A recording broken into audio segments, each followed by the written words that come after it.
বলছিস না সে কথা আমাকে বল। তুই কি পড়ালেখা শিখবি না?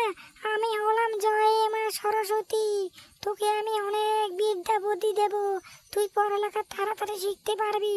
কিন্তু তুই রোজ স্কুলে আসতে হবে, বুঝলি চিরকুট? তুই রোজ স্কুলে আসবি। আমি সরস্বতী মা তোকে আশীর্বাদ দিচ্ছি, তুই পড়ালেখা হয়ে শিখে অনেক বড় লোক হয়ে যাবি তুই, বুঝতে পেরেছিস? আজ থেকে তুই প্রতিদিন স্কুলে আসবি, আর আমি এই গাছের নিচে বসে থাকবো। তোকে আমি অনেক বড় বিদ্যা বুদ্ধি দিয়ে যাবে, তোর সঙ্গে আর কেউ পড়ালেখা করে পারবে না। এই জন্য বলি পড়ালেখা করতে হবে। আচ্ছা আচ্ছা আচ্ছা, ঠিক আছে মা, ঠিক আছে। আমি প্রতিদিন স্কুলে আসবো আর পড়ালেখা শিখবো মা। আমি তোমাকে কথা দিচ্ছি, আজকে থেকে আমি প্রতিদিন স্কুলে চলে আসবো। ও মা, তুমি চলে গেলে না মা? মা তুমি চলে গেলে?